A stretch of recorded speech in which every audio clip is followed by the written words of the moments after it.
mais uma vez. Vamos dar início agora à segunda sessão deste terceiro dia, Smart Energy and Urban Environment. Esta sessão conta com a EDP Distribuição, a DST Group e o ISQ. É moderada por Raquel Reis, Diretora-Geral do Senertec.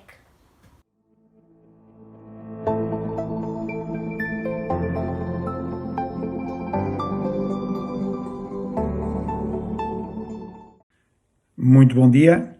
Começo por agradecer o convite que me foi feito para participar nesta iniciativa relevante e é com muito gosto que aqui estou e que espero contribuir para uma discussão sobre este tema que nos foi lançado de energia inteligente e ambiente urbano. A energia inteligente, começo por dizer que é toda aquela energia que não é desperdiçada. Dizia Lavoisier que na vida nada se cria, nada se perde, tudo se transforma. Que sendo este o verdadeiro conceito original da economia circular que todos nós ambicionamos poder promover e poder desenvolver. A Comunidade Europeia, através do chamado pacote Energia Limpa, promoveu um conjunto de iniciativas que podemos destacar o autoconsumo, as comunidades de energia, a eficiência energética, entre outras, mas que conduziram e potenciaram novas realidades. Desde logo, a redução da distância entre a produção e o consumo, com menos perdas, com mais eficiência, com menor custo, mas com muito mais responsabilidade individual e coletiva. A necessidade da descarbonização também introduziu um conjunto de novos e ambiciosos desafios, muitos deles já iniciados. Por exemplo, em Portugal, a desclassificação das centrais a fuel, que já foi feita, e a desclassificação prevista das centrais a carvão, como disse, prevista para 2030. Portanto, a expectativa em 2030 é que em Portugal haja um parque eletroprodutor, se considerarmos uma ponta de sistema da ordem dos 10 gigawatt e para um consumo anual estimado da ordem dos 50 terawatts-hora, o portfólio de produção andará muito à volta do seguinte: o parque fotovoltaico com 8 gigawatt, o parque eólico com 8 gigawatt, o parque hídrico com 9 gigawatt, a biomassa com cerca de 1 gigawatt e gás natural com cerca de 4 gigawatt. Sendo que estes 4 gigawatt de gás natural, que é a única energia limpa, é a energia não renovável que aqui vemos, é necessária para assegurar para ocorrer dois tipos de situações.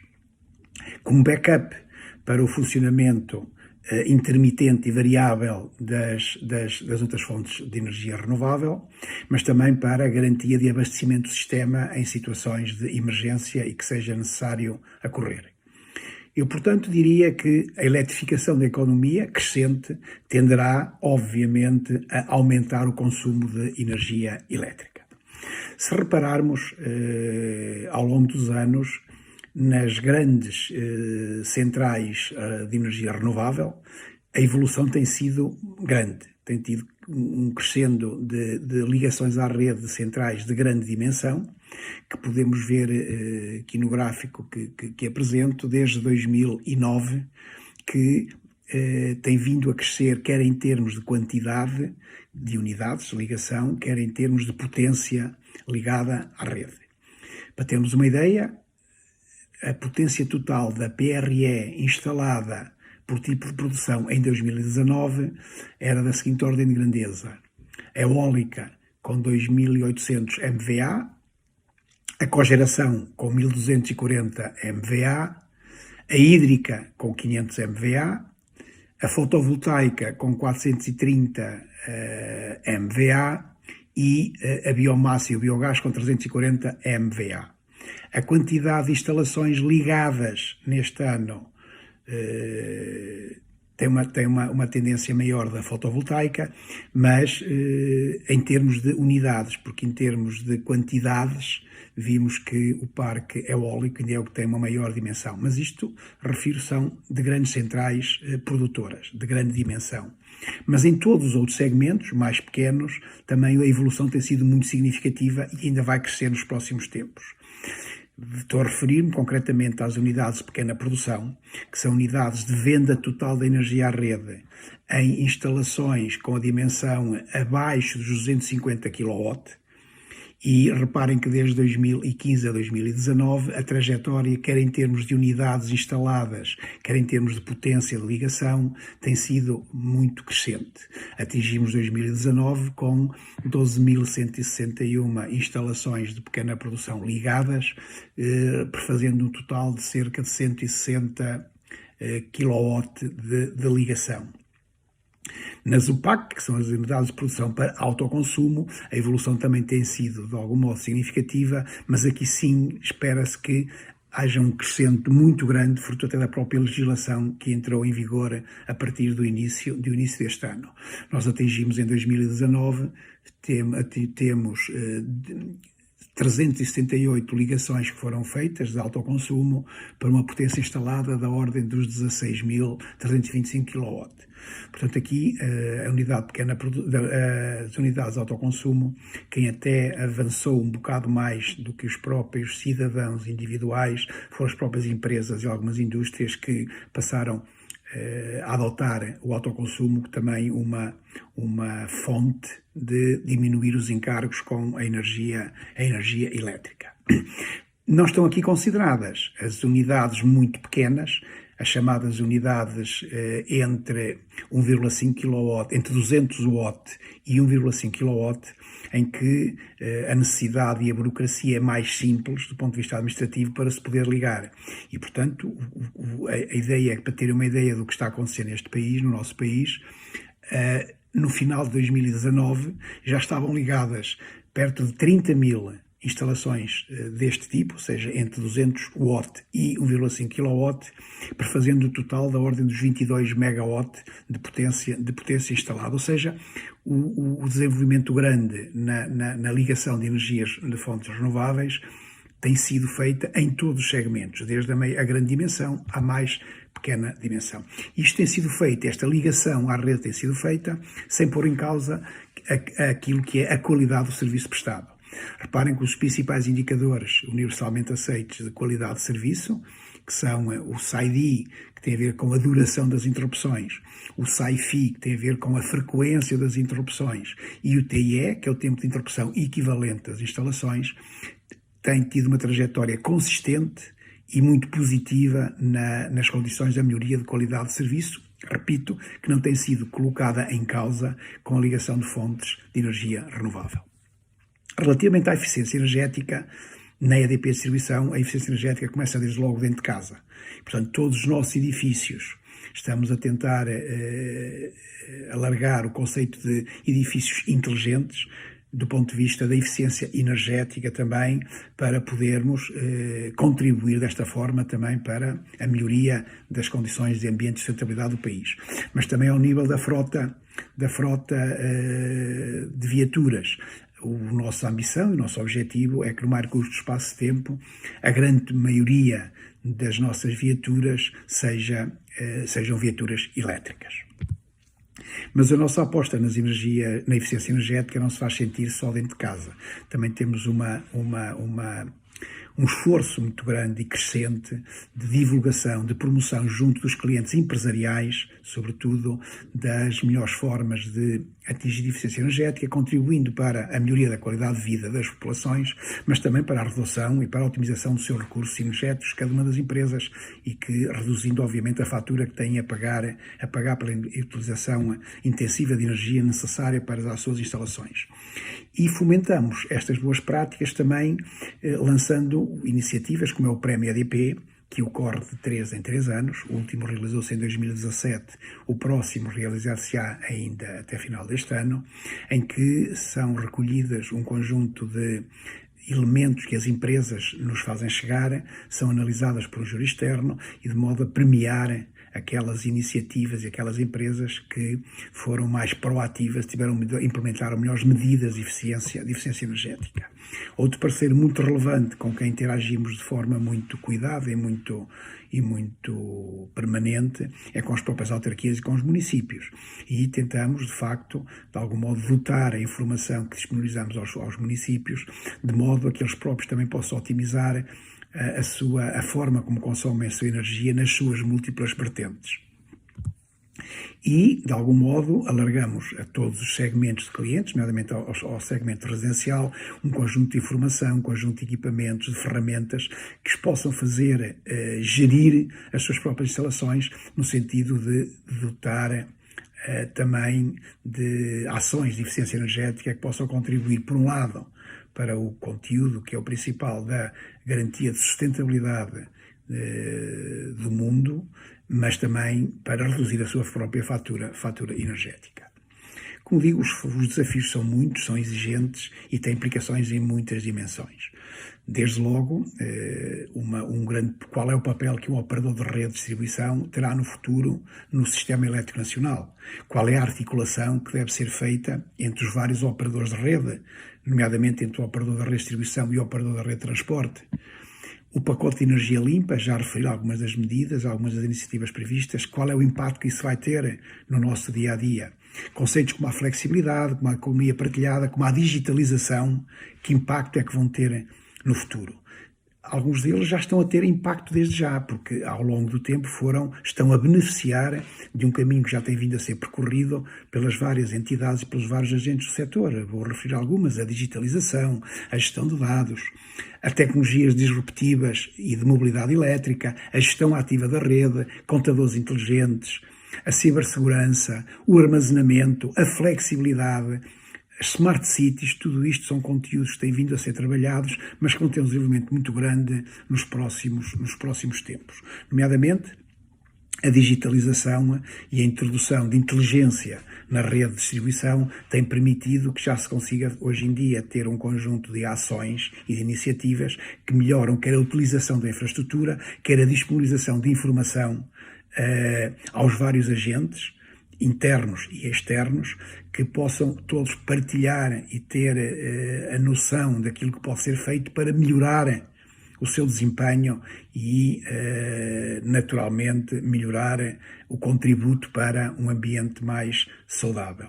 Por exemplo, na EDP Distribuição, até o momento, já instalamos mais de 3 milhões de contadores inteligentes nas instalações residenciais, em que já é possível fazer um conjunto de operações remotas e à distância, sem, por um lado, ter que perturbar as pessoas para as poder realizar, e, por outro, fazê-las em maiores condições de segurança e em melhores condições de custo e de benefícios para o próprio sistema.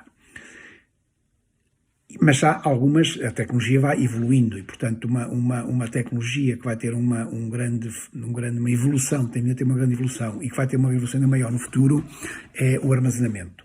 O armazenamento porquê? O armazenamento é muito importante porque, como estamos a falar de ligação de energias renováveis à rede, naturalmente intermitentes e de grande variabilidade, há seguramente períodos em que há vento, há água e há sol, mas não há consumo suficiente. E então, o que é necessário fazer para não desperdiçar, para não perder essa energia, é ter equipamentos, baterias de armazenagem dessa energia que possam, quando ela não faz falta para satisfazer os consumos, possam armazená-la, de modo a que, quando faça falta, possa ser utilizada sem estar a ter necessidade de introduzir outras produções de outras tecnologias menos limpas. Portanto, o armazenamento é uma tecnologia que no futuro vai ter, sem dúvida, um desenvolvimento muito, muito grande.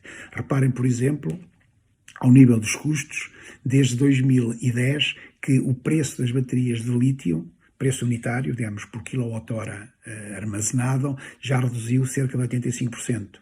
E o crescimento em instalações residenciais tem crescido a uma taxa de ordem de 75% por ano. Portanto, o armazenamento vai ser uma tecnologia que vai ter um impacto muito grande no futuro, seja ao nível da otimização da rede, das garantias de segurança de abastecimento, mas também da redução do custo, mais uma vez, das próprias instalações que forem geridas pelas próprias pessoas.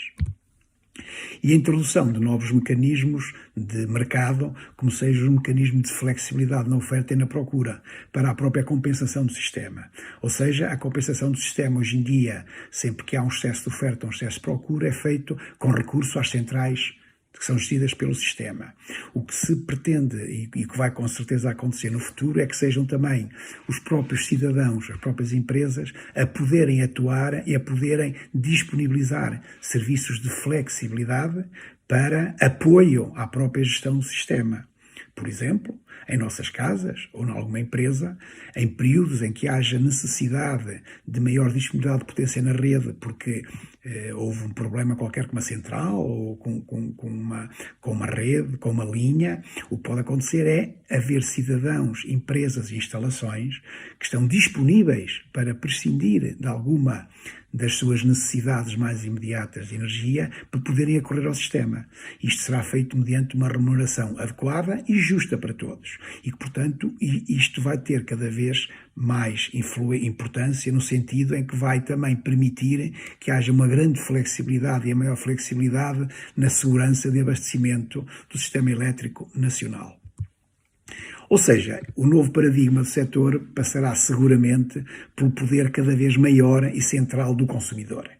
Desde logo no poder que tem de escolher a sua capacidade de participação, se quer ou não quer participar e em que escala, o poder para poder controlar e partilhar as suas próprias instalações, para se ligar e para se desligar sempre que seja útil para si, mas também para gerar a sua própria energia. Ou seja, estamos já numa terceira fase do paradigma do setor de energia elétrica, em que passamos do consumidor único para consumidor e produtor, e agora já estamos na fase em que temos o consumidor, o produtor e o gestor da sua própria energia. E, portanto, isto reforça muito o papel central do consumidor no seu meio. Isto, obviamente, vai ser um agregado de novas realidades à escala local, em que a partilha e a conexão em rede de todos os agentes vai ser fundamental para podermos ter um futuro mais limpo e mais consistente. Ou seja, estamos na verdadeira transição para um sistema em rede, um sistema de smart energy, promovendo e participando o envolvimento de todos e a forma ativa da comunidade nesta transição. Muito obrigado.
Ora, muito bom dia a todos. O meu nome é Raul Junqueiro, sou eu que coordeno a Mosaic, que é o projeto de inovação para Smart Cities no DST Group. Este projeto é um hub de inovação que aproveita a inovação funcional nas diferentes áreas de negócio e depois cria com elas uma oferta de produtos e serviços para os territórios. Eu gostaria de começar esta apresentação com a temática Smart Energy e Urban Environment, e tendo em conta aquilo que é a altura tão específica que vivemos, com uma frase de António Gideão dizendo que quando o homem sonha, o mundo pula e avança. E é mesmo isto a mensagem principal que quero deixar nesta intervenção, que obviamente será diferente de todas as outras.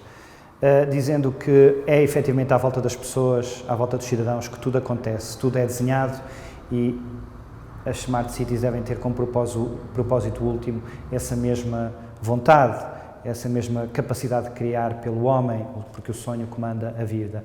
E quando esse sonho acontece, os fenómenos de transformação, sejam eles quais forem, mais do ponto de vista antropogénico, são depois disseminados nas suas diferentes formas e vertentes. E, portanto, gostaria de dizer que hoje em dia o mundo está a mudar muito.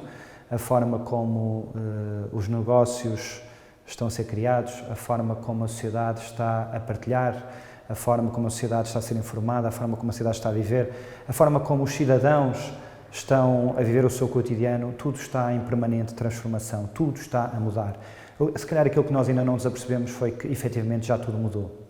Apercebemos provavelmente mais hoje do que nunca. O mundo borbulha mais do que nunca pelas possibilidades, pelas oportunidades e pelos desafios que enfrentamos hoje. E hoje nós temos um mundo ligado, uma sociedade informada e uma sociedade ligada através de todas as possibilidades tecnológicas, redes de comunicações fixas e móveis, plataformas digitais, sejam elas de computação ou de redes sociais, a própria internet, o Google, tudo está aí para informar e para ligar as sociedades e as pessoas e os indivíduos. E, portanto, é uma oportunidade única, não só para o conhecimento, mas para termos mais presentes as necessidades e os desafios do mundo todo. Portanto, novas possibilidades em cima da mesa. Mas também existem 4 grandes adversidades que hoje em dia enfrentamos. As alterações climáticas, que infelizmente vieram para ficar, e com ela a escassez de recursos. Todos nós sabemos que estamos numa altura em que tudo aquilo que se regenera já não se regenera ao mesmo tempo que é consumido e, portanto, já estamos a olhar para trás. Depois também o tema daquilo que é o crescimento da população. Até 2050, 70% da população viverá em centros urbanos, grandes pressões nas infraestruturas da cidade e também naquilo que são as expectativas de qualidade de vida das populações, e os inimigos invisíveis, aqueles que hoje nos assolam de forma tão forte e tão veemente.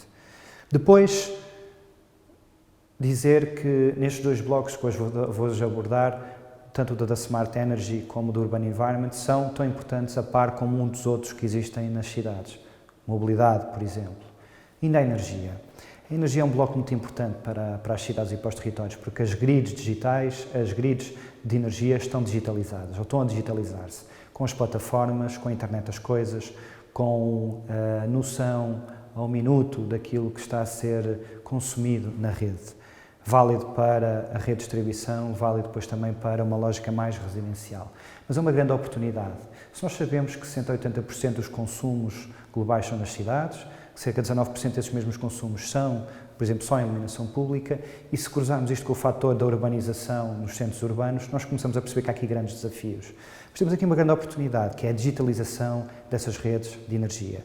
Mas essa digitalização das redes de energia tem que ser acompanhada com novos modelos de negócio, novas formas de inovação na produção, no autoconsumo, na partilha da energia, para que tenham um fim último, que é o custo-benefício para o utilizador final, que são as pessoas.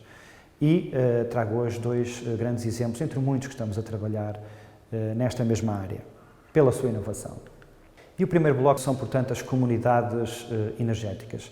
O Governo prevê que é uma medida importante, obviamente, para alcançar uma cota de 47% de energia proveniente de fontes renováveis no consumo final bruto em 2030. Uma grande meta e uma grande ambição que, através daquilo que foi a portaria que foi lançada e daquilo que é a concepção e a ideia com base nessa mesma portaria daquilo que estamos ou que vai ser proporcionado para todo o território nacional. E, portanto, as comunidades energéticas é, de facto, um passo em frente. E é um passo em frente porque os membros dessa comunidade de energia renovável vão ser pessoas individuais ou coletivas, empresas ou autoridades locais, desde que estejam localizados nas proximidades dos projetos de energia renováveis. Os referidos projetos devem ser tidos e desenvolvidos por essa comunidade de energia renovável e essa SER deve ter por objetivo final os benefícios financeiros, obviamente, mas também os benefícios ambientais e sociais dessa mesma comunidade de energia renovável.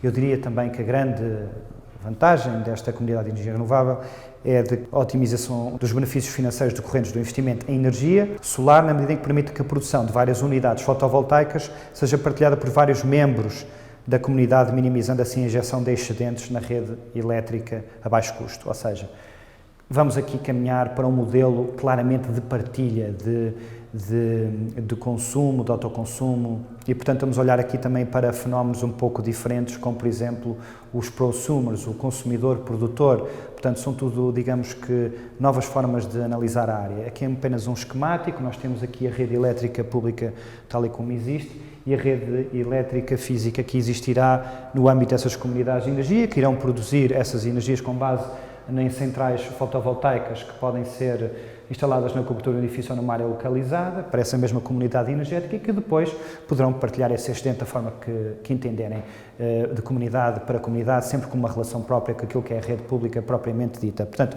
uma nova oportunidade para a digitalização no setor e para termos acesso a práticas, mais práticas de partilha nestas mesmas redes, com a entrada de diferentes players no mercado. Carta de potencial solar. Permite-nos, através de dados de lidar ou de satélite, obter o perfil de consumo de energia, o potencial solar através de processos de análise de dados, análise da capacidade existente e com isto permitirá, obviamente, o design ideal que será muito favorável para aquilo que vou falar à frente, dentro do Urban Environment, para aquilo que é o planeamento urbano do futuro. E, obviamente, que só obtém aqui uma carta solar do município. Portanto, tendo a ideia do potencial solar total e da capacidade instalada, nós podemos ter acesso àquilo que é um forecast do consumo e aos próprios fluxos de consumo. Portanto, é uma grande ferramenta para trazer os municípios para dentro desta carta solar e desenharem-se novas comunidades de energia, porque não, novas formas de fazer um planeamento energético da própria cidade. Passando para o ambiente, para o Urban Environment. O Urban Environment é algo muito importante para nós, é uma área muito extensa, na qual eu vou apresentar 4 desafios nos quais estamos ligados e queremos estar, obviamente, na linha da frente em cada um deles. Mas dizer primeiro que a forma como vemos o Urban Environment é pelo Design Thinking, é pela uma lógica bottom-up. Se nós queremos chegar ao produto ou ao serviço através de processos de inovação e processos de experimentação, nós temos que olhar para as pessoas, nos seus diferentes processos de construção e nas diferentes visões da sociedade. Só perante essas diferentes necessidades das pessoas é que nós podemos, de facto, construir de forma sustentável aquilo que queremos como uma cidade na sua visão mais holística. E, portanto, o desafio do real estate é uma área muito importante, é uma área muito importante para nós, é uma área muito importante para as smart cities, é uma área que não é trazida muitas vezes para cima da mesa, mas é claramente uma área-chave. Porque é a área que percepciona aquilo que é o edificado do futuro, a sua utilização, o que é que deve ter e, portanto, a digitalização, o bem-estar no local de trabalho, o coworking, o próprio conceito de smart building tem que estar neste trabalho do real estate. Transformação das operações imobiliárias no setor público através da digitalização, que é um grande operador de imobiliário, a maior fatia. As fintech e as proptech devem ser abraçadas por este setor do real estate. Por exemplo, se antigamente, uma empresa de real estate não tinha um sítio, agora pode e deve ter. E, portanto, estas startups, através das suas plataformas digitais, seja de um ângulo financeiro ou de análise da propriedade, podem e devem ser acarinhadas por estes setores de negócio. E, obviamente, que isto traz novas oportunidades de negócio para a própria cidade digital. E, para acima de tudo, é um player, é um bloco da proposta de valor para a construção. Real estate para a definição dessa cidade do futuro. E com o real estate está também o planeamento urbano que deve ver na reabilitação urbana como uma nova oportunidade de manter as fachadas e as arquiteturas com novos materiais e novas tecnologias incorporadas, é uma grande oportunidade que está aí. A necessidade, obviamente, é uma visão que nós temos de uma plataforma de planeamento urbano que usa diferentes stakeholders individuais e coletivos, públicos e privados, para que diferentes fontes de informação e de engagement desses players naquilo que é o planeamento urbano possam todos encontrar uma plataforma onde se encontram em comum, com diferentes vontades, diferentes projetos, diferentes processos, diferentes formas de abordar a cidade, e isso devia existir uma plataforma assim para todos planearem da melhor forma o urbanismo da cidade. incentivando as ferramentas digitais para futuros concursos públicos. Eu aqui falo, obviamente, no Building Information Modeling, que deveria ser obrigatório na contratação nos contratos públicos. Ver claramente as vantagens que tem tido na implementação no Reino Unido e em Singapura, só para dar um exemplo, e perceber que as empresas e as suas ofertas tecnológicas vieram aqui para dar apoio aos municípios para terem uma visão mais holística e sustentável também naquilo que é o planeamento urbano. E, portanto, entre o público e o privado há compromissos do público na construção de parcerias público-privadas cedo na definição das estratégias de Smart Cities, apostar na economia circular e da partilha, nova regulação e, muito importante, fundos apropriados para as Smart Cities, apostar nestas alavancas, nestas possibilidades. Do lado privado, a construção dessa parceria entre o público e o privado com o roadmap sustentável e à prova de futuro, envolver os cidadãos em todas as passos, etapas do processo e o desenvolvimento de projetos sustentáveis, entroncando sempre o público e o privado numa construção de confiança mútua no desenvolvimento destes projetos, não é? Envolvendo os cidadãos e alavancando tecnologia. Esta é a proposta de valor que tanto o Bloco do Real Estate como do planeamento urbano, para uma visão mais holística, pode e deve trazer para cima da mesa. Da mesma forma que os Smart Buildings são muito importantes para nós e nós temos estado a trabalhar muito nesta área, na linha da frente também. Do ponto de vista mais científico e de investigação, com a Universidade do Minho, o Instituto para a Biosustentabilidade, estamos a trabalhar as novas técnicas de construção, offset assembly, 3D printing, additive manufacturing, novas formas de construir e de utilizar materiais. Utilizando o BIM, como a empresa da ST tem uma equipa 100% dedicada a isso, na construção e depois na operação e na manutenção. Na construção, obviamente na agilização dos processos e das especialidades, mas depois na operação e na manutenção, porque isto tem muitos custos que estão ligados a essa outra etapa da manutenção e nós sabemos como é que devemos resolver esse problema.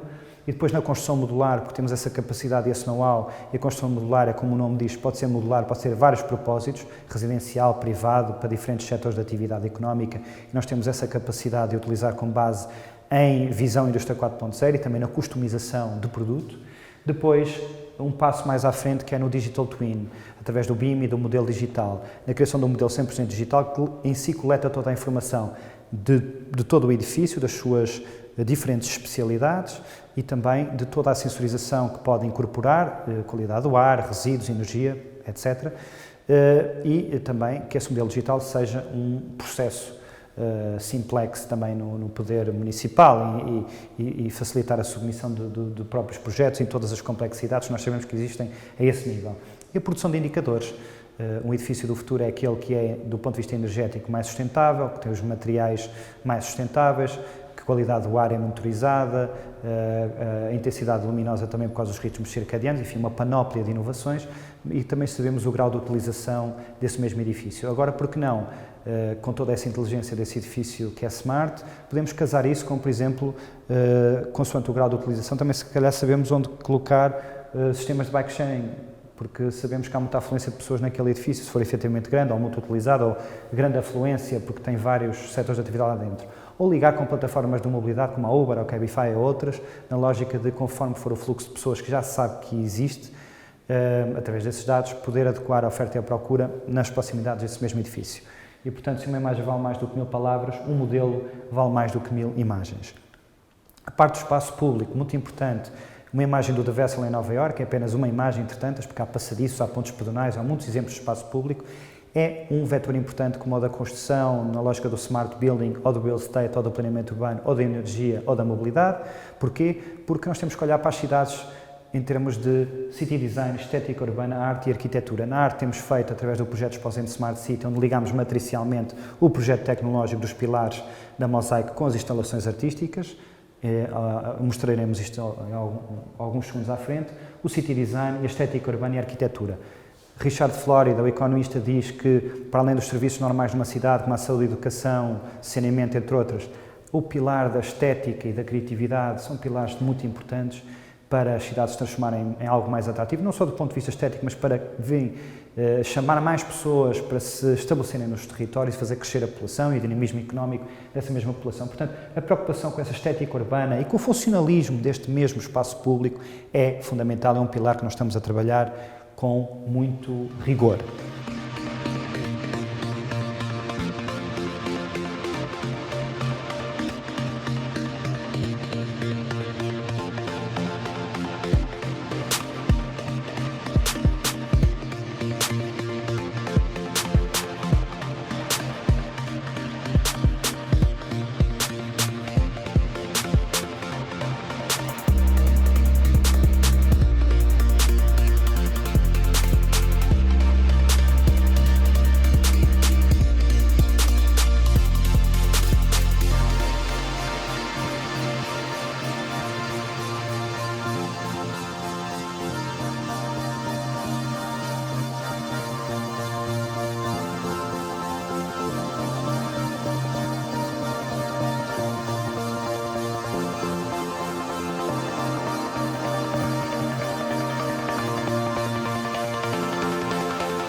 E por último, um bloco só sobre dados. Foi colocado em último de propósito porque está ligado muito àquilo que vivemos hoje, que é a pandemia do Covid-19.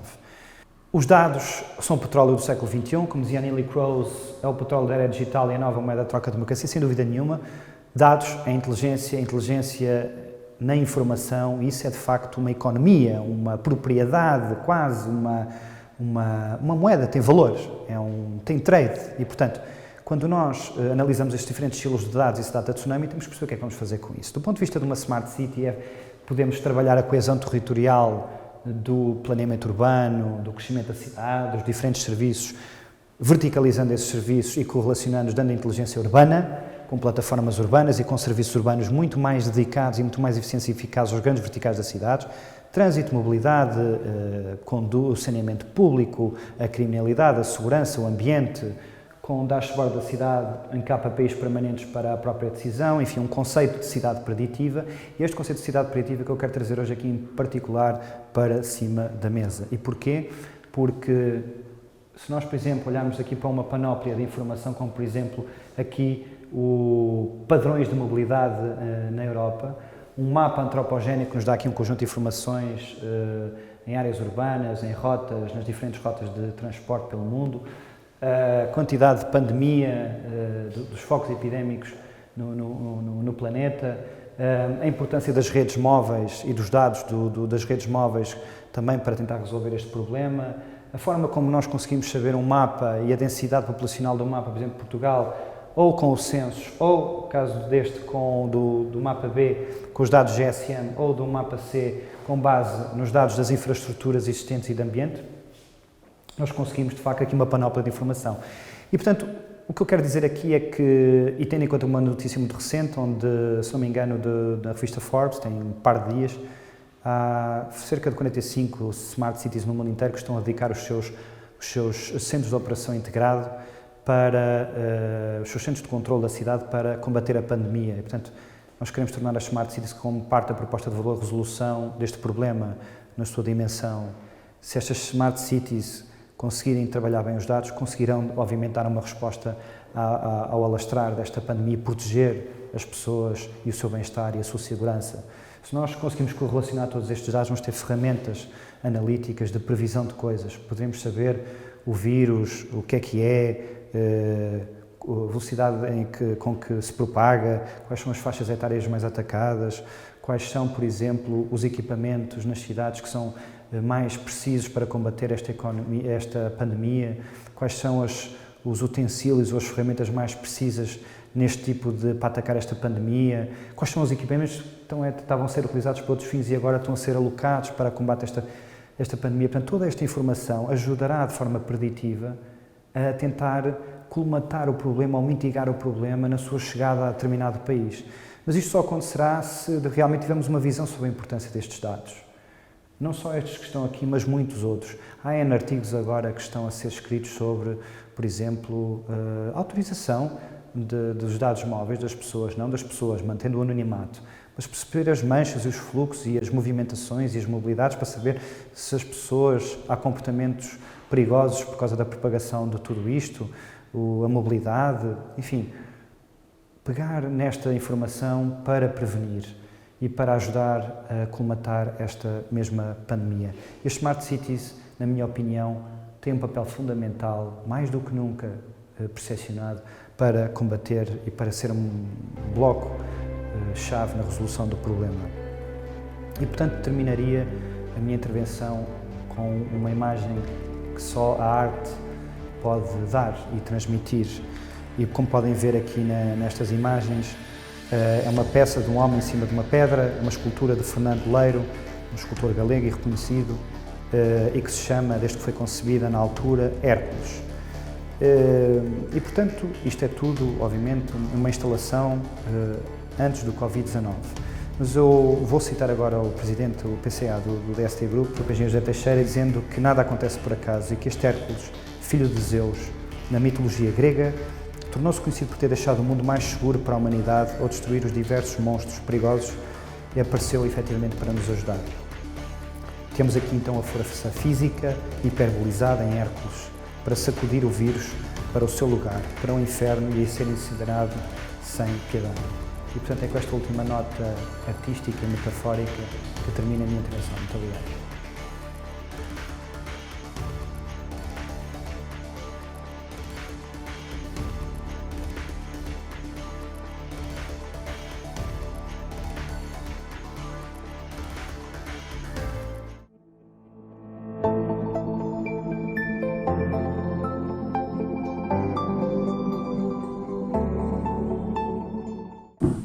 Bom dia a todos, o meu nome é Anabela Bento e venho falar-vos sobre o metabolismo e performance das cidades e das comunidades.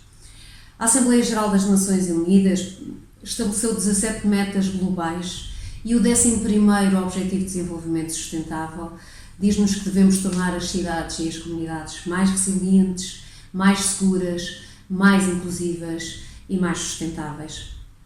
As cidades são complexas. Este é um quadro de um pintor que gosto muito, o Carlos Farinha, e que mostra, neste caso, a complexidade da cidade do Porto. É nas cidades que criamos uma grande parte da riqueza do mundo. Elas são os lugares de maior potencial para o crescimento e para a dinamização do emprego, da competitividade e da inovação. Mas também sabemos que é nas cidades que existem os maiores problemas ambientais e os maiores problemas também de exclusão social. Não gostaria de deixar de salientar que 60% do consumo global de energia é efetuado nas cidades. Mais de 70% da produção de gases com efeito de estufa é por força das atividades que ocorrem nas cidades. E bem sabemos como estes gases com efeito de estufa têm a responsabilidade muito grande nas alterações climáticas. Geramos mais de 70% dos resíduos produzidos em todo o mundo, também nas cidades. E é por tudo isto que é nas cidades que se encontra grande parte do nosso futuro, grande parte do futuro do planeta. As cidades são o centro do problema, são, mas também são o centro de soluções para o nosso futuro. Então, e como se pode ajudar nestas soluções, como devemos analisar tudo isto, talvez o próximo vídeo nos ajude.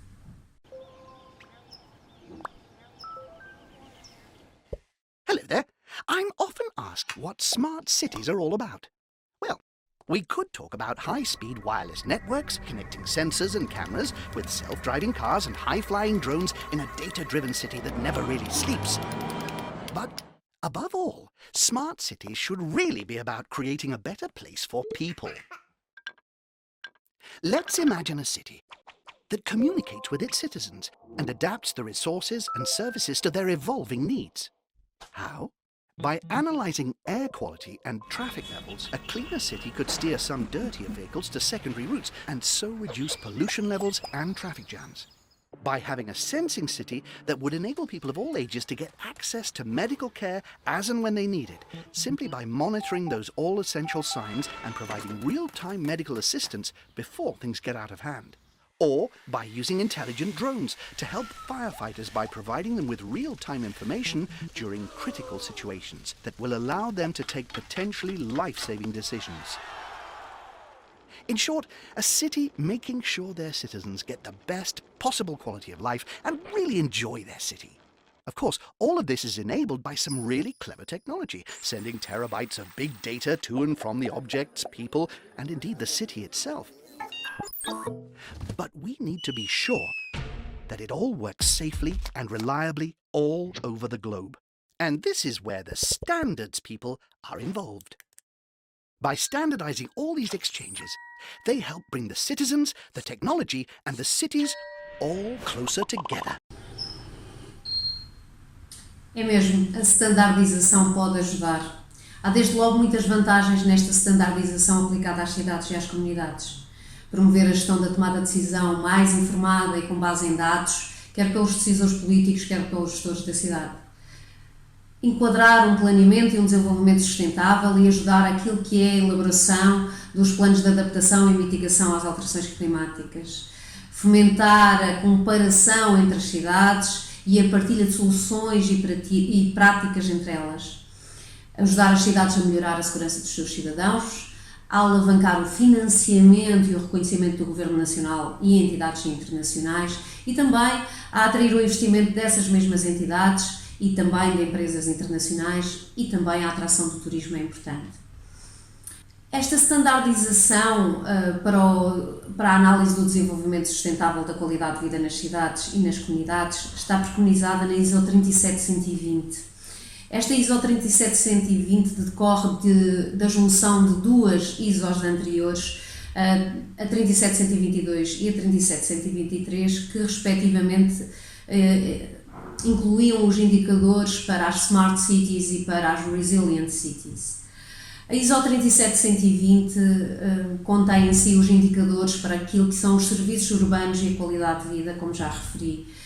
São cerca de 100 indicadores, 46 dos quais principais e 54 secundários ou de suporte, que estão estruturados em 17 temas que vão desde a economia à energia, desde a educação ao ambiente, passando pela saúde, pela mobilidade e pelos transportes e pelo planeamento urbano.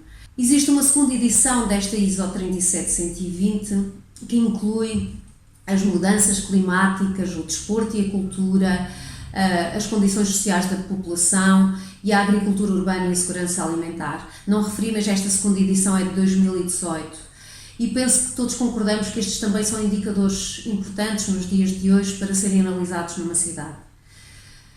E quem é que certifica tudo isto? A World Council on City Data. A WCCD certifica cidades consoante o número de indicadores que estas elenquem e reportem. Assim tem desde o nível aspiracional até ao platino, consoante o tal número de indicadores. Vai desde os 30 a 45 no aspiracional até aos tais 100 indicadores no platino. A WCCD tem um vídeo muito interessante sobre esta relação entre os dados, a standardização pela ISO 37120, a análise do metabolismo das cidades, da sua performance, da qualidade de vida e da sustentabilidade nessas cidades, a prosperidade e, consequentemente, a atratividade ao investimento. Vamos vê-lo.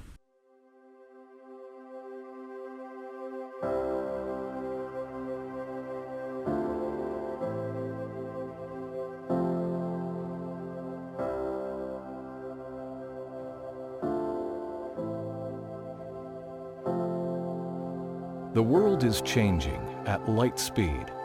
Cities are growing and evolving, searching for innovative, intelligent ideas and alternative futures that determine the path forward in urban centers. Diverse cultures, geographies, and economies, with only one common language: data.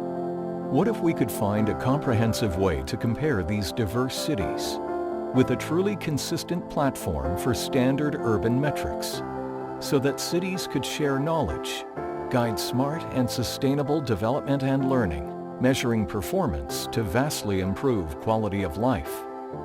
This is the call of the World Council on City Data and ISO 37120, the first ever international standard for cities. We're at the epicenter of a worldwide effort to standardize urban metrics, a global hub for creative learning partnerships across cities, international organizations, corporate partners, and academia. Rural life is giving way to urban development. Cities are planning for resilience and for changing climates, learning from each other. Together, we're delivering the essential tools cities, business leaders, planners, designers, and professionals need to build more livable, sustainable, and prosperous urban centers, to foster innovation, to provide a clear method for defining and determining indicators that can help measure performance in a universal language, to drive sustainability, quality of life, and investment in cities worldwide. The World Council on City Data, created by cities, for cities.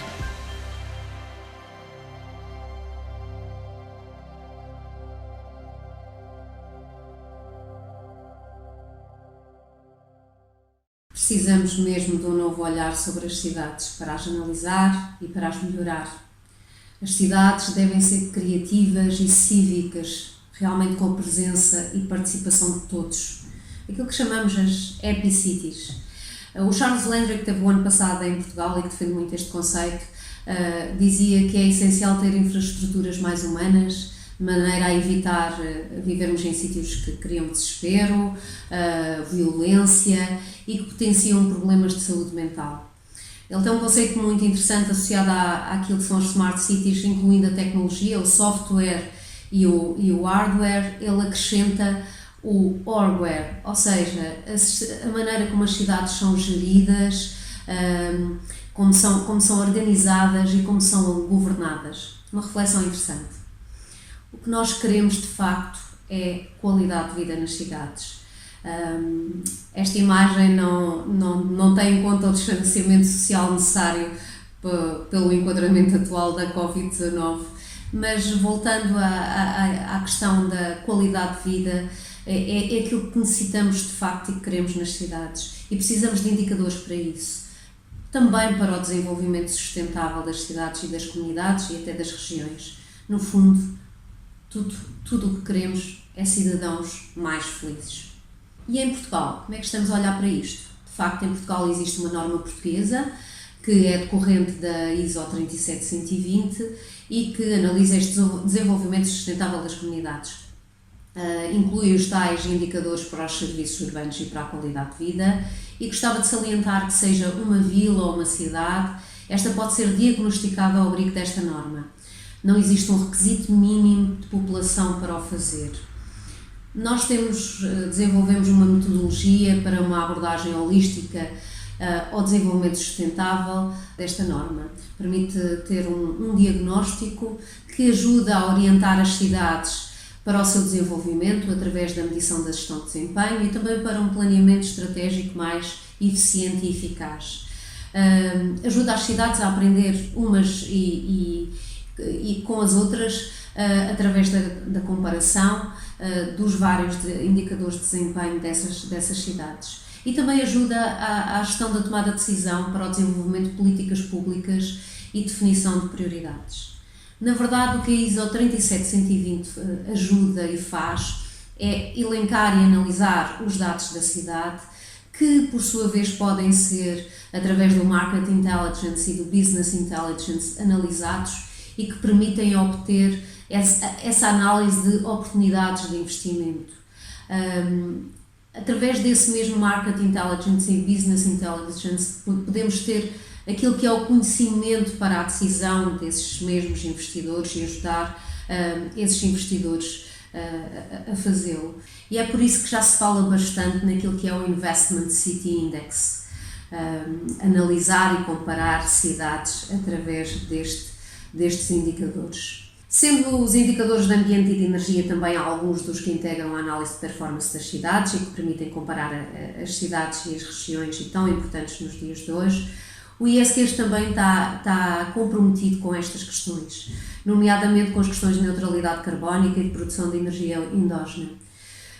Apoiamos empresas, negócios na escolha de processos e tecnologias para esta redução de CO2.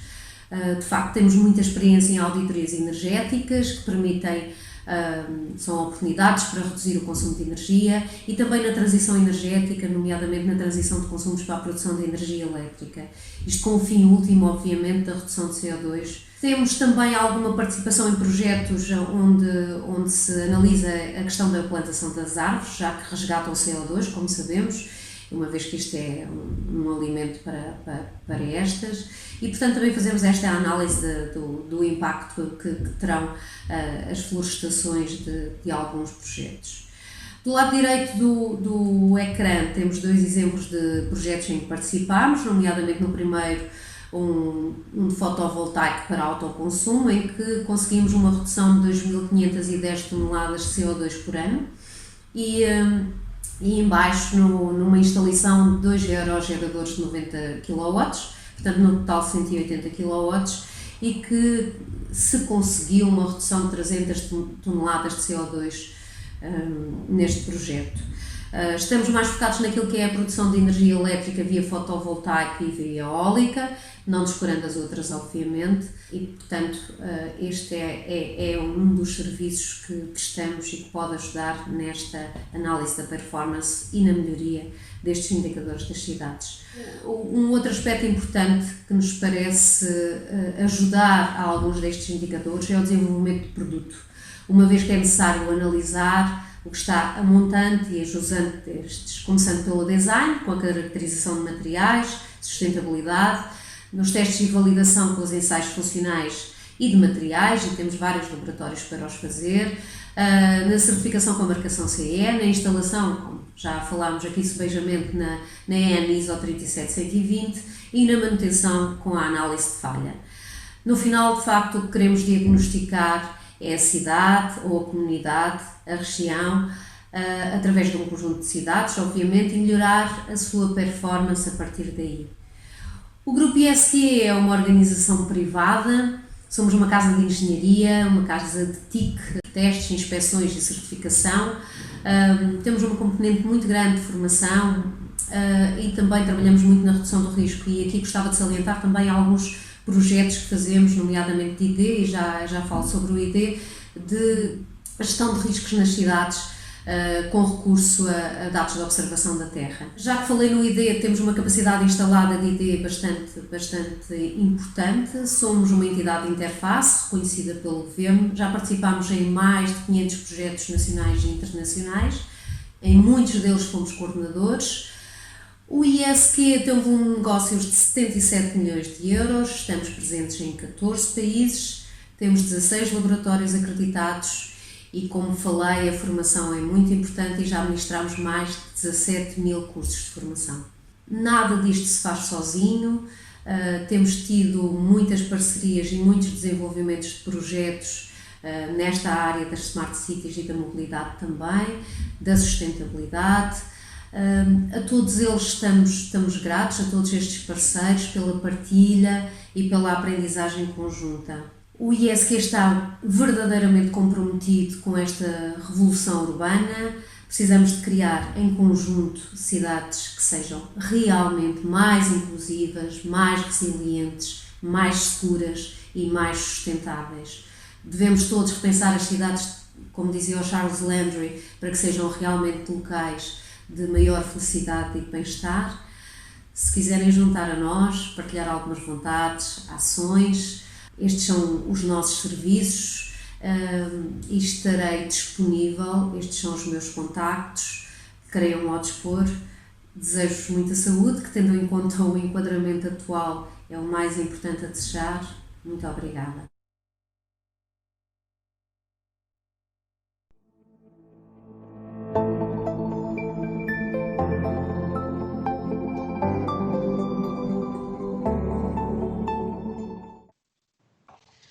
Portanto, olá a todos, bom dia. Portanto, muito bem-vindos a esta sessão de Smart Energy e Urban Environment. Eu quero começar por dar as boas-vindas a todas as pessoas que estão presentes, que nos estão a ver, agradecer a presença delas, e penso que é muito importante, e vamos aqui a falar em conjunto sobre, gostaríamos muito de dar uns parabéns coletivos daqui desta nossa sessão, e estou certa de todas as sessões, à professora Ana Fragata, esta super heroína que organizou este evento, que nos mostrou a todos uma lição muito, muito importante, penso eu, nestes tempos que passamos, de resiliência, de persistência, de trabalho, de determinação, de esforço, da capacidade de adaptação e flexibilidade que é tão necessária às nossas organizações, às nossas pessoas, de aceitarmos esta realidade que vivemos, mas conseguirmos ultrapassá-la e nos flexibilizarmos como a água, não é? Aos obstáculos. E, portanto, Ana Fragata, professora Ana Fragata, muito obrigada, porque estamos aqui a falar de energia inteligente e achamos que se há aqui energia inteligente, foi realmente neste evento e na elaboração e na capacidade de levar isto adiante e não cancelar, como tantas pessoas tiveram que fazer, realmente às vezes sem possibilidade, mas muitos parabéns da nossa parte. Neste evento fantástico, é a 6ª edição do FICIS, muito obrigada em nome do Senertec por estar aqui mais uma vez, é um enorme gosto, e muitos parabéns por este evento de 3 dias, sempre mais uma vez com casa cheia, e portanto, com este novo formato deste online live que poderá ser também uma grande ferramenta para o futuro, para outras coisas, para tantas outras coisas. Muito obrigada, Ana. Finalmente não, ainda cumprimento a nossa audiência novamente. Quero dizer aqui uma palavrinha que sei que muitos alunos, alguns alunos e formandos de Enertec estão a assistir e, portanto, obrigada a eles. E, finalmente, agradecer imenso aos 3 oradores, à engenheira Anabela Bento, do ISQ, ao engenheiro Francisco Campilho, da EDP Distribuição, e ao engenheiro Raul Bordalo Junqueiro, do DST Group.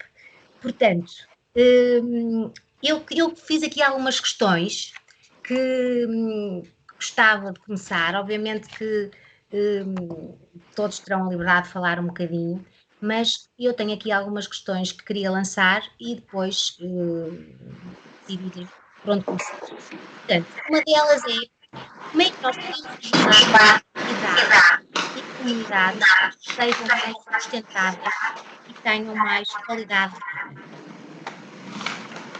Outra pergunta é, olhando para as comunidades energéticas,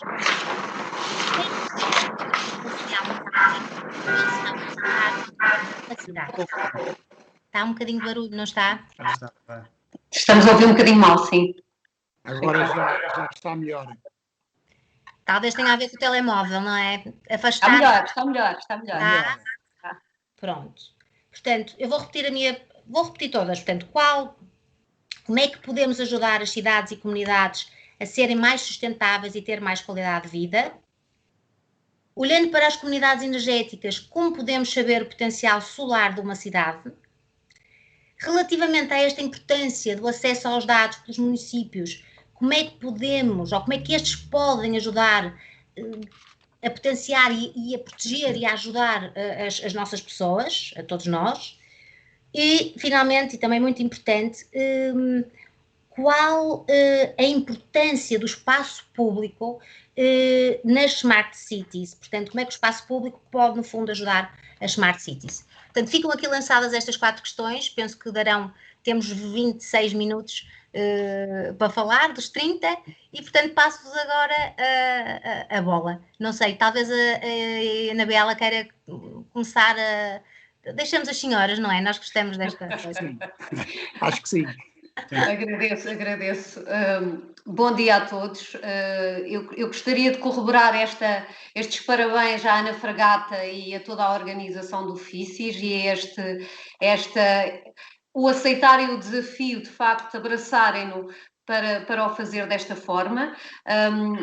Agradecer também o convite, porque não tive a oportunidade de o fazer na minha apresentação, porque foi um desafio também fazê-lo em 20 minutos, portanto, acho que foi para todos nós, e portanto queria também agradecer esse convite em representação do ISQ. Aproveitar esta oportunidade, não sei se eu vou ter mais à frente. Em relação à primeira questão, a minha apresentação baseou-se muito nisto, ou seja, como é que nós conseguimos analisar o desenvolvimento sustentável e a qualidade de vida nas cidades. Existe uma norma internacional, que é a ISO 37120, que nos pode ajudar nesse sentido, e existe uma norma portuguesa, adaptada à realidade portuguesa, que é a EN ISO 37120, que tem cerca de 100 indicadores que vão desde a energia ao ambiente, à educação, ao planeamento urbano, que nos podem ajudar a fazer um diagnóstico inicial de como está a cidade ou a comunidade e, a partir daí, poder melhorar aquilo que está menos bem, analisar como é que estão todas essas áreas e, portanto, acho que se pode começar por aí. O que é que isso permite, de alguma forma? Bem, até no enquadramento em que estamos, e não queria alargar em demasia isto, mas há muitas pessoas que estão a regressar ao interior, ou pelo menos a pensar fazê-lo. Há territórios de baixa densidade que precisam de ter atratividade ao investimento e ao turismo. Acho que este diagnóstico e esta análise poderá ajudá-los a ter novos modelos de negócio, novas abordagens, novas visões sobre o seu território e sobre a possibilidade de tornar esse território mais próspero e mais atrativo para investidores e para o turismo, como estava a dizer. Eu a semana passada li, eu sei que antes desta sessão houve uma sessão sobre o Smart Tourism, mas que dizia eu que na semana passada li que o Instituto Nacional de Estatística referiu que se o turismo contrair 25%, haverá uma redução de 2,9% do PIB anual. E estou aqui a ler os números para não me enganar. Ora, sabendo que o turismo pesa 11,3% no PIB português, isto tem um impacto muito significativo e, portanto, gostava de salientar isso nesta análise e naquilo que pode ser aproveitar este diagnóstico do desenvolvimento sustentável. Por outro lado, gostava também de salientar aquilo que são estes territórios maiores ou menores, e também digo isso na minha apresentação, pode ser aplicado a uma pequena vila, a uma cidade ou até à análise de uma região. No European International Partnership das Smart Cities e Smart Communities fala-se muito naquilo que são os Small Giants, a junção de várias cidades, regiões, para assim terem também capacitação de resposta às diferentes necessidades e às diferentes possibilidades de evolução nos diferentes indicadores e nas diferentes atratividades, como dizia. Obviamente isto está relacionado também com as Smart Regions, portanto a região depois está, e depois há quem fale, e ali o Raul falava na sua apresentação, que tive a oportunidade de ver antes desta sessão em Singapura, e portanto, e há quem fale já nas Smart Nations. Portanto, acaba por vai tendo uma escala cada vez maior. Referir que todas as questões relacionadas com o ambiente e com a sustentabilidade, com a gestão de risco, com a produção de energia, podem ser melhoradas e ajudadas por nós, pelo ISQ. Portanto, esta análise da performance destas cidades e das regiões pode ser ajudada por nós. E passava a palavra aos meus colegas, se calhar aproveitando, porque depois também não sei quanto tempo terei, esta questão do espaço público também é interessante analisar, e uma reflexão muito, muito interessante.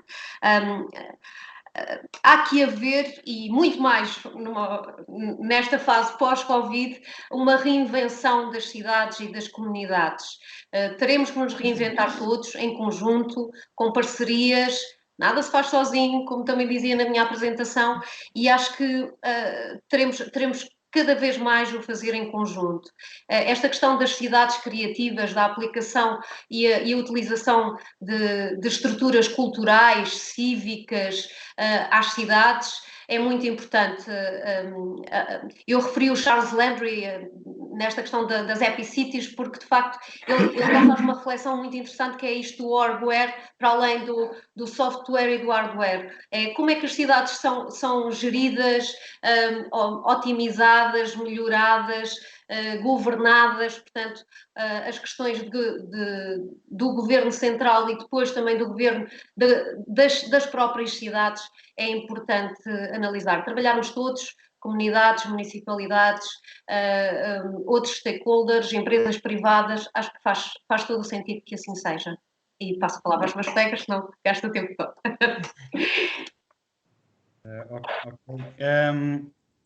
Antes de mais, bom dia a todos, aos meus colegas de painel, à nossa moderadora.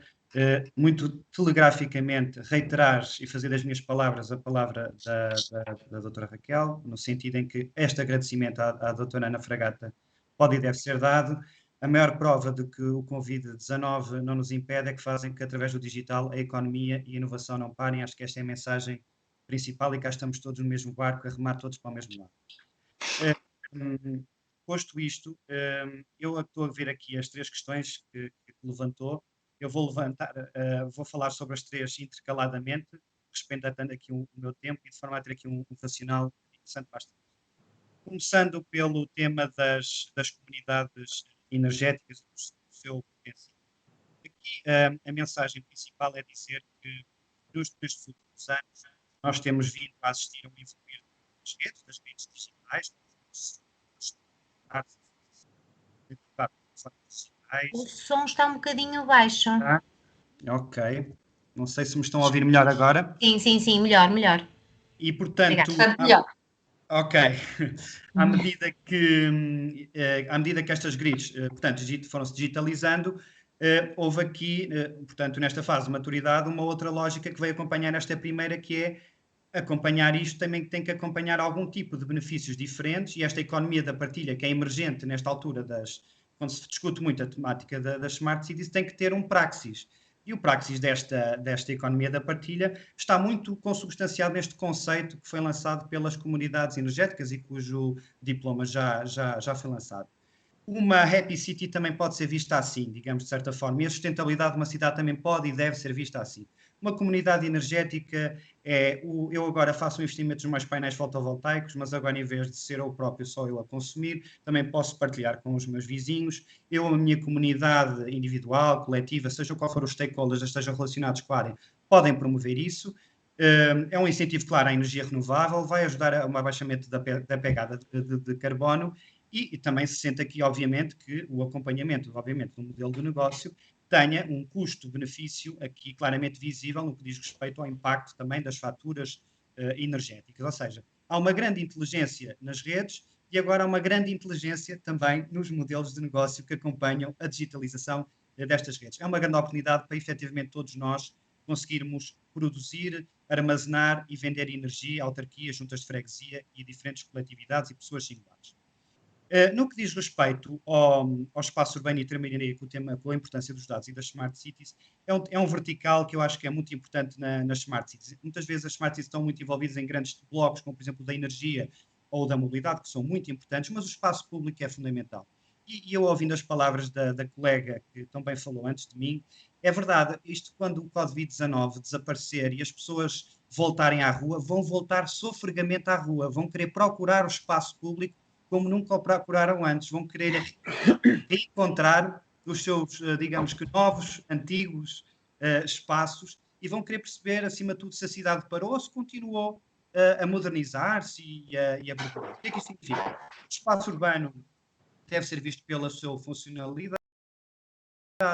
Eu postei na altura, na minha apresentação, apenas algumas imagens que traduzem isso, pequenas coisas, às vezes pontes, viadutos, espaços públicos como a imagem inicial, que permitem que as pessoas vivam a cidade, experienciem a cidade de forma diferente, e depois aquela parte, aquela tónica fundamental da importância da cultura, efetivamente, e da arte no espaço público. Se está diretamente ligado, está relacionado.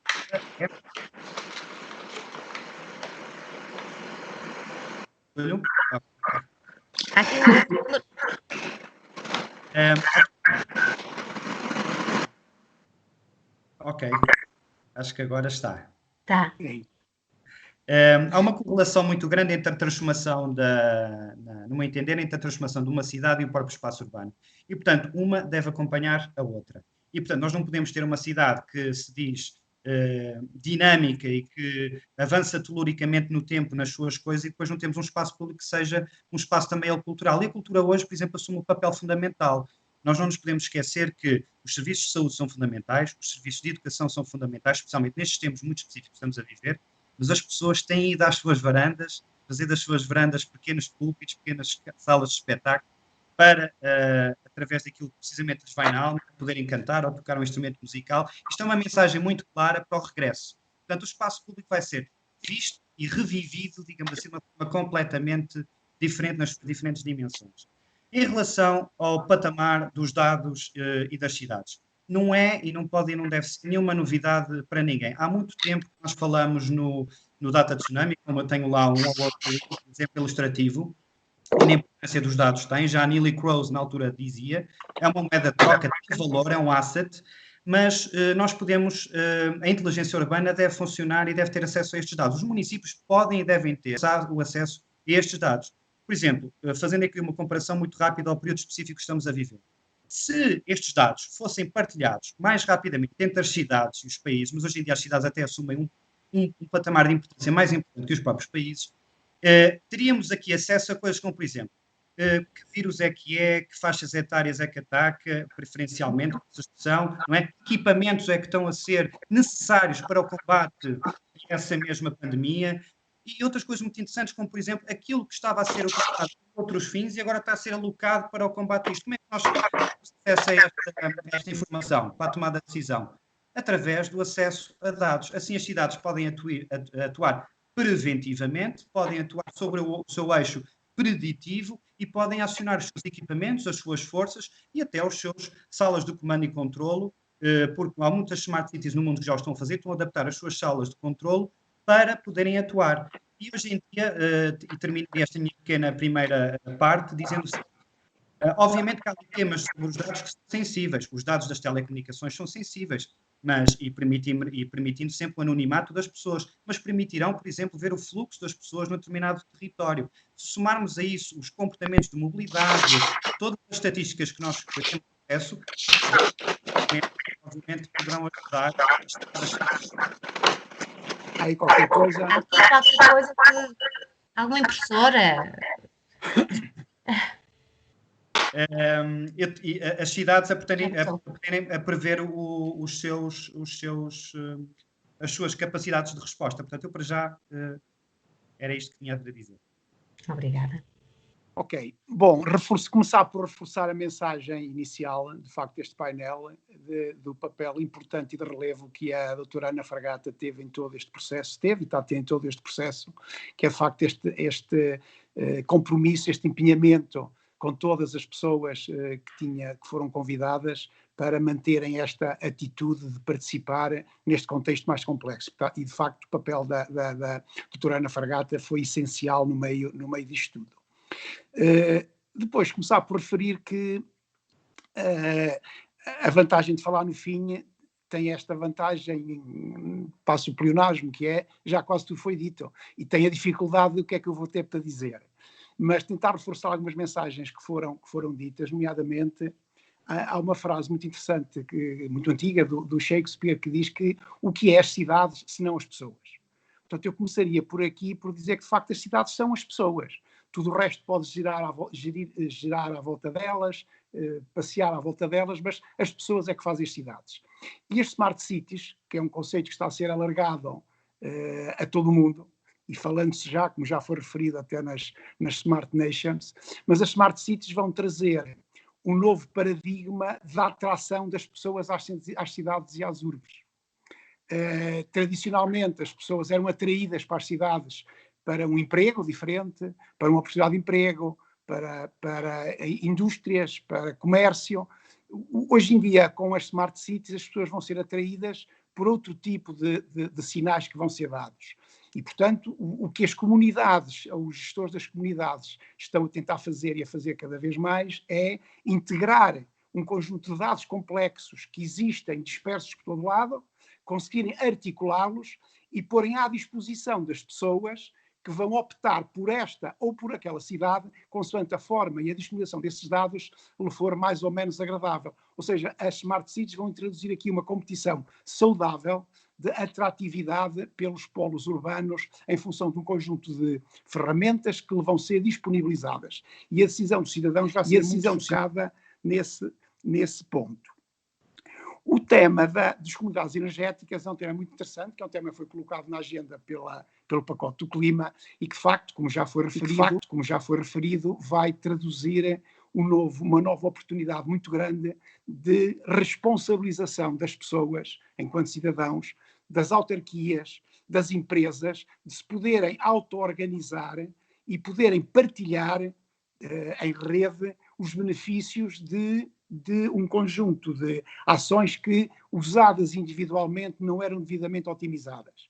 Claro que depois todas estas comunidades formando o objetivo final é que sejam comunidades praticamente autossustentáveis em termos de energia, mas na realidade, sempre que possa falhar ou ocorrer qualquer situação menos previsível, a rede de distribuição estará lá sempre para cautelar que a situação continuará a verificar-se no futuro. Portanto, esta articulação entre os objetivos e as necessidades das pessoas, das empresas, de se auto-organizarem, em colaboração com os operadores de rede, que possam, em situações, sempre que necessário, poderem acorrer a essa situação, vai ser um desafio muito grande e um desafio muito interessante.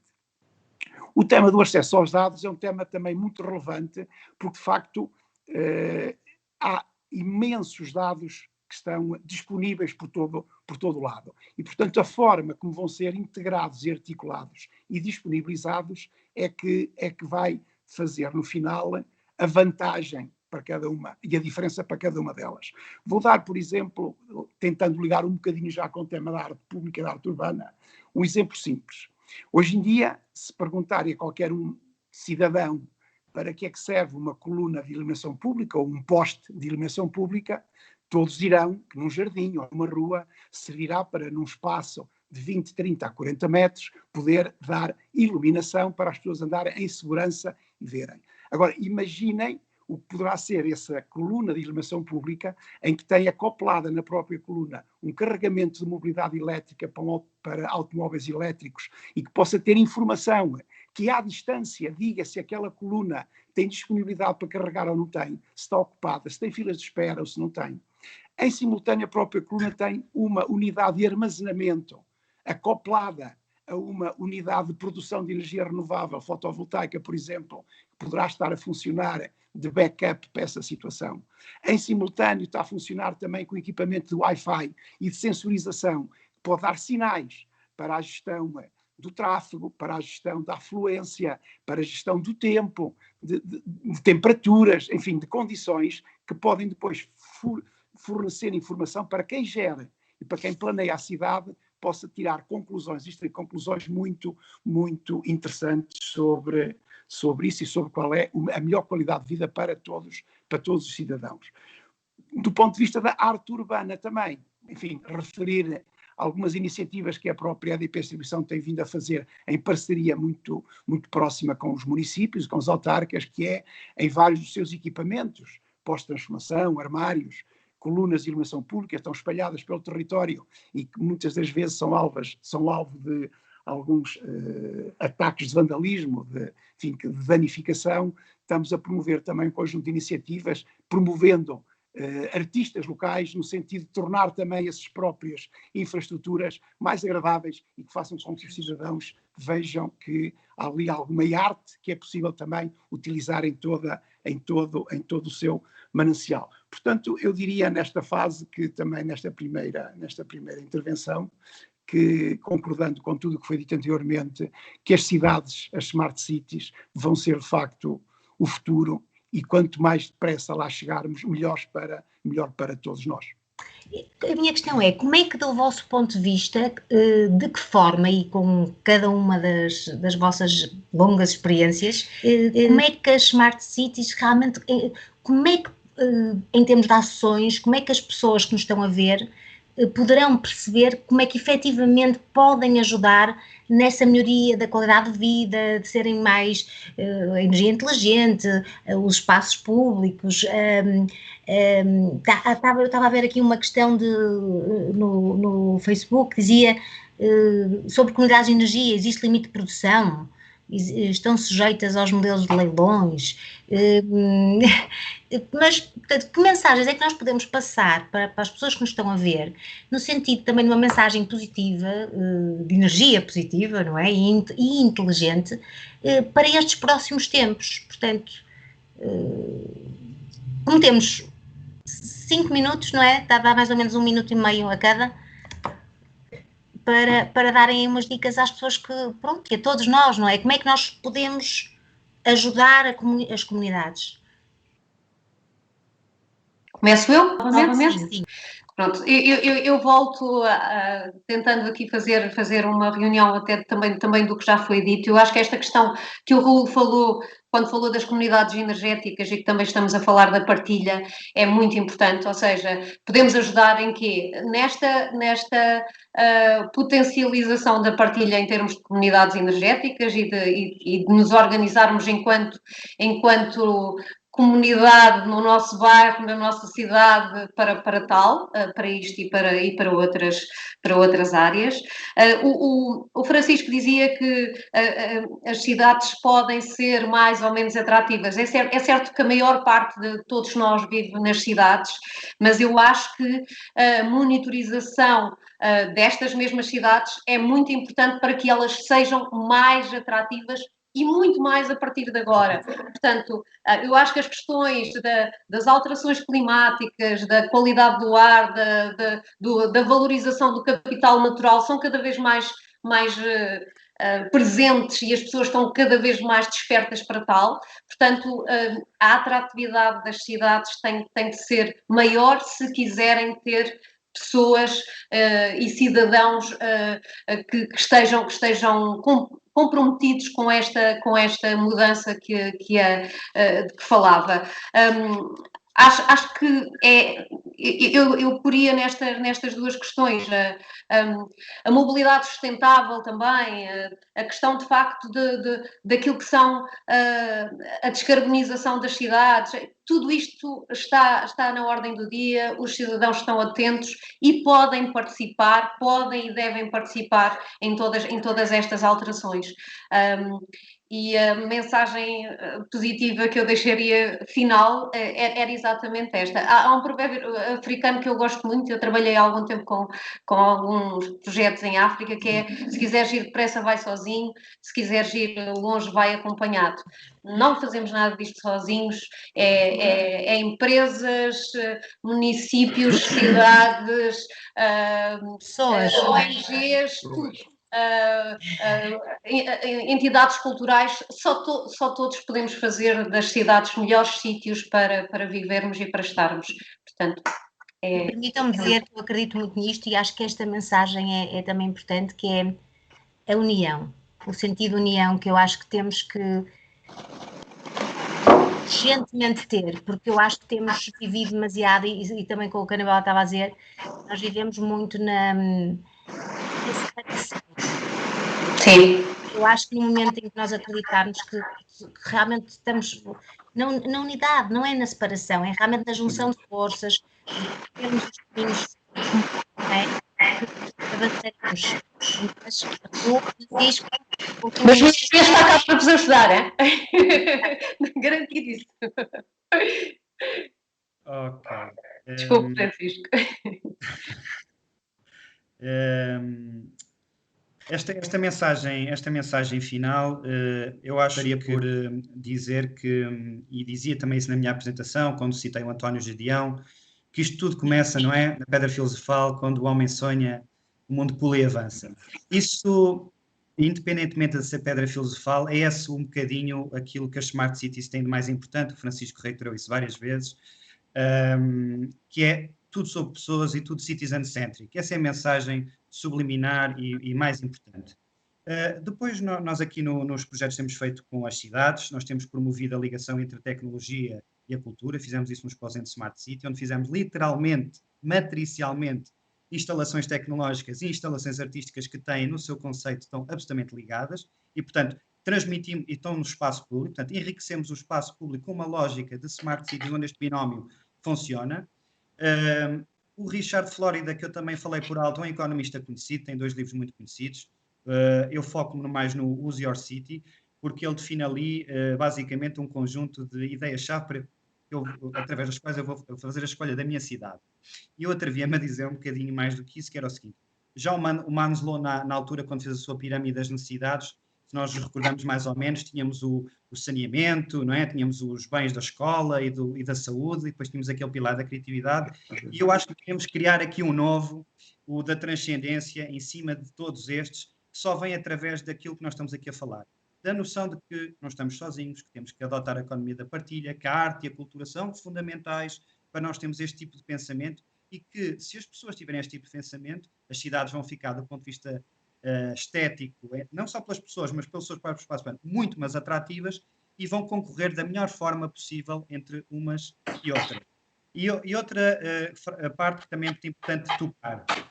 Quando há pouco na apresentação eu falei sobre, antes dos desafios do real estate e do planeamento urbano e como é que isso tudo casa com o smart building e do seu modelo digital, dizer que antes disso tudo vem o design thinking. E às vezes a melhor forma de nós percebermos os problemas das cidades é falar com as pessoas. E o design thinking é muito isto, é uma estratégia de baixo para cima, é falar com as pessoas, ver as várias etapas de construção e ver necessidades.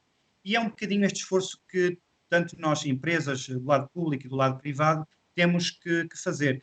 E terminaria mais uma vez, com a importância dos dados. Acho que o tempo que vivemos único está-nos a mostrar muita coisa, nós não sabemos muito, estamos a aprender todos uns com os outros, mas já uma coisa que nos apercebemos, precisamos muito do elo humano, mas também precisamos muito do que a inteligência nos dados nos dá. E aí só quem opera redes de energia, redes de mobilidade, infraestruturas de transportes, todas estas entidades, o científico, o cultural, juntas, é que devem multidisciplinarmente ajudar a que as coisas consigam ter uma melhor resolução, porque estas ameaças invisíveis vão continuar efetivamente a aparecer. A aparecer, sim. Francisco, para finalizar. Então, uma mensagem para finalizar. Eu acho que um dos grandes desafios, se não talvez o maior desafio das Smart Cities, é o tema que vai romper com alguns padrões de individualismo porque a sociedade foi passando. E vai obrigar a uma responsabilização individual de cada um de nós, enquanto cidadãos, de uma comunidade, reforçar os laços de associativismo, que de vez em quando estão tenues, mas vão ter que ser muito reforçados. Sim. Isto numa economia de partilha, que é aquilo que de facto é o importante disto que me foi referido pelos meus colegas de painel anteriormente. O que é que isto obriga? É uma palavra simples, confiança. Temos que ter confiança para encararmos todos o futuro melhor e com mais confiança. E ficaria por aqui. E muito obrigado por ter participado. Obrigada a todos. Obrigada a todos. Confiança, união, coletivismo, não é? Mais o coletivo e menos o individual. Eu penso que é isto, mais união. Muito obrigada a todos. Excelentes. Foi um orgulho para mim estar aqui a moderar 3 oradores excelentes. Obrigada pela partilha a todos.